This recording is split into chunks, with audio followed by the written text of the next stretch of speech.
بسم اللہ الرحمن الرحیم۔ سامعین و ناظرین محترم، امام الانبیاء خاتم الانبیاء حضرت محمد مصطفیٰ صلی اللہ علیہ وسلم کو اللہ رب العزت نے اس دنیا میں اس دور میں بھیجا تھا جب وہ دور جس پہ جہالت کی تاریکی چھائی ہوئی تھی،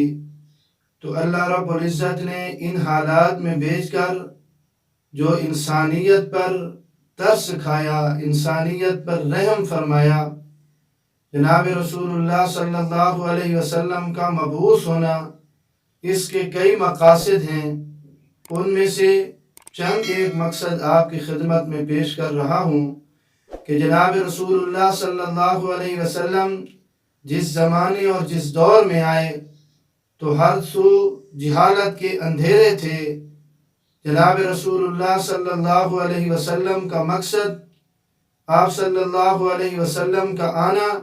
وہ لوگوں کو جہالت کے اندھیروں سے نکال کر کتاب اللہ اور کلام اللہ کی روشنی کے ساتھ راستہ دکھانا تھا۔ کلام اللہ کی روشنی سے،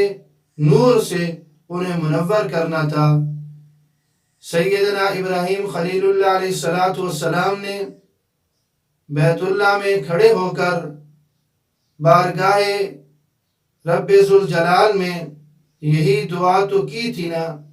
کہ ربنا وبعث فیہم رسولا منہم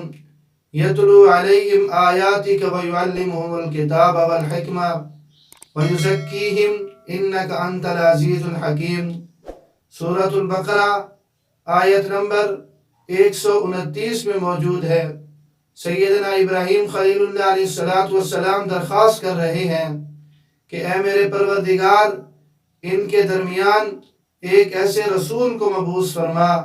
جو ان کے سامنے تیری آیتوں کی تلاوت کرے اور انہیں کتاب و حکمت کی تعلیم دے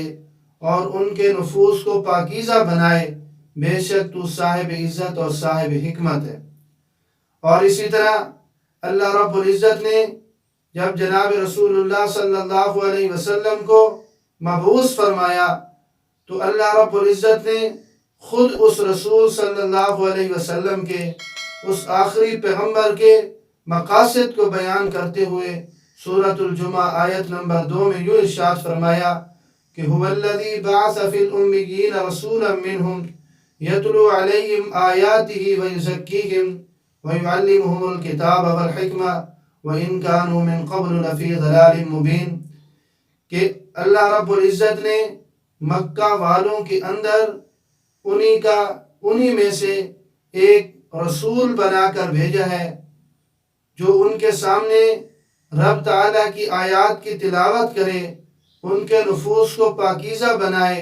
اور انہیں کتاب و حکمت کی تعلیم دے، اگرچہ یہ لوگ بڑی کھلی ہوئی گمراہی میں مبتلا تھے۔ اس سے پہلے یہ لوگ بڑی کھلی ہوئی گمراہی میں مبتلا تھے۔ تو جناب رسول اللہ صلی اللہ علیہ وسلم کی بعثت کا مقصد لوگوں کو جہالت کی تاریکیوں سے نکال کر علم کی روشنی میں لے آنا، کتاب اللہ اور کلام اللہ کے نور سے منور کر دینا، یہ آپ صلی اللہ علیہ وسلم کی بعثت کے مقاصد میں سے ایک مقصد یہ تھا۔ دوسرا مقصد جو انہی آیات میں موجود ہے کہ اللہ رب العزت نے خود اس رسول اور پیغمبر کے بعثت کے مقاصد میں سے اس کو بیان کیا کہ کتاب اللہ کی تعلیم کے ساتھ ساتھ لوگوں کو حکمت کی بھی تعلیم دے، وَيُعَلِّمُهُمُ الْكِتَابَ وَالْحِكْمَةَ، کہ حکمت کی تعلیم بھی اس پیغمبر کی بعثت کے مقاصد میں سے ایک مقصد ہے۔ اب حکمت کسے کہتی ہیں؟ تو یاد رکھیے، حکمت ان معارف کے مجموعے کا نام ہے جو بصیرت کا سبب بنتے ہیں۔ اگر علم میں بات جاننے سے ہے تو حکمت میں بات پانے سے ہے، یعنی علم کا معنی ہوتا ہے جاننا اور حکمت کا معنی ہوتا ہے پانا، اور حکمت کا سکھانا رشد اور کمال کا سبب بنتا ہے۔ اور جو انسان حکمت کی نعمت سے بہرہ مند ہو وہ حق اور باطل کو ایک دوسرے سے الگ کرنے کی صلاحیت رکھتا ہے۔ گویا حکمت ایک ایسا نور ہے جو انسان کو اس کے ہدف تک پہنچاتا ہے، جبکہ علم کا کام صرف راستہ دکھانا ہے۔ ممکن ہے کہ علم انسان کے کمال کا سبب نہ بنے، لیکن حکمت یقیناً انسان کی رفعت، بلندی اور ترقی درجات کا سبب ضرور بنتی ہے۔ یہی وجہ ہے کہ اللہ رب العزت نے قرآن کریم میں حکمت کو خیر کثیر، بہت زیادہ نیکیاں اس کا سبب قرار دیا،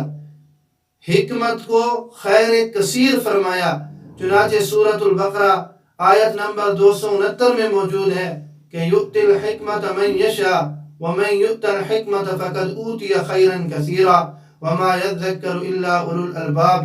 کہ وہ جس کو بھی چاہتا ہے حکمت عطا کرتا ہے، اور جسے اس نے حکمت دے دی تو فقد اوتی خیرا کثیرا، تو اسے خیر کثیر عطا کر دی گئی، اسے خیر کثیر عطا کر دی گئی۔ تو یہاں حکمت کو خیر کثیر فرمایا گیا، وما یذکر الا اولو الالباب، اور اس بات کو عقل والے ہی سمجھتے ہیں۔ تو جناب رسول اللہ صلی اللہ علیہ وسلم کی بعثت کے مقاصد میں سے ایک مقصد یہ تھا کہ کتاب اللہ کی تعلیم کے ساتھ ساتھ وہ حکمت وَيُعَلِّمُهُمُ الْكِتَابَ وَالْحِكْمَةَ، وہ حکمت بھی سکھائیں۔ حکمت کیا ہے وہ آپ کی خدمت میں پیش کر دی۔ اسی طرح جناب رسول اللہ صلی اللہ علیہ وسلم کا مقصد اور آپ صلی اللہ علیہ وسلم کی تشریف آوری وہ اس لیے بھی تھی کہ آپ صلی اللہ علیہ وسلم اس زمانے اور اس دور میں آئے کہ جب انسانیت ایک دوسرے کے انسان دشمن بن چکے تھے، ایک دوسرے کے خون کے پیاسے تھے، سال تک لڑائیاں اور جھگڑے ہوتے رہتے تھے۔ تو اللہ رب العزت نے اس انسانیت پر رحم، فضل اور ترس کھاتے ہوئے جناب رسول اللہ صلی اللہ علیہ وسلم کو اس دنیا میں بھیجا، تو باعث رحمت بنا کر بھیجا۔ چنانچہ وما ارسلناک الا رحمۃ للعالمین، سورۃ الانبیاء آیت نمبر 107 کہ اللہ رب العزت نے یہ فرما رہے ہیں کہ ہم نے اس رسول کو رحمت للعالمین بنا کر بھیجا، کہ ہم نے آپ کو اے پیغمبر جہان والوں کے لیے رحمت بنا کر بھیجا۔ اسی طرح سیدنا ابو ہریرہ رضی اللہ تعالیٰ عنہ کی روایت ہے، جناب رسول اللہ صلی اللہ علیہ وسلم نے فرمایا، مسند بزاز میں موجود ہے کہ انما بعثت رحمتا مہداد،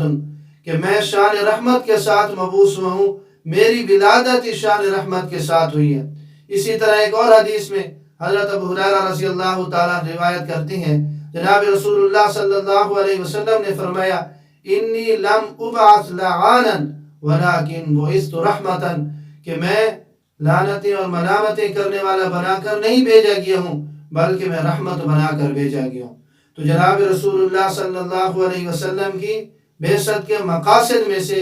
ایک مقصد یہ بھی ہے کہ آپ صلی اللہ علیہ وسلم کو باعث رحمت بنا کر اس دنیا اور کائنات میں بھیجا گیا، اس لیے کہ وہ دور تاریکی کا دور تھا، وہ دور جہالت کا دور تھا، وہ دور ظلم و ستم کا دور تھا، قتل و غارت گری کا دور تھا، وہ ہر قسم کی برائیاں اس میں موجود تھیں۔ تو چاہیے تھا ایسا پیغمبر آئے جو باعث رحمت بنا کر اللہ رب العزت اسے بھیجے۔ چنانچہ جناب رسول اللہ صلی اللہ علیہ وسلم کو باعث رحمت بنا کر بھیجا گیا۔ تو یہ 3 مقصد آپ کی خدمت میں پیش کر دیے بعثت کے۔ یہی صرف مقصد نہیں ہے، اور بھی مقاصد ہیں، میں نے بطور جھلک کے اور بطور خلاصے کے آپ کی خدمت میں چند ایک مقصد رکھ دیے۔ اللہ رب العزت مجھے اور آپ سب کو دین سمجھنے کی توفیق نصیب فرمائے۔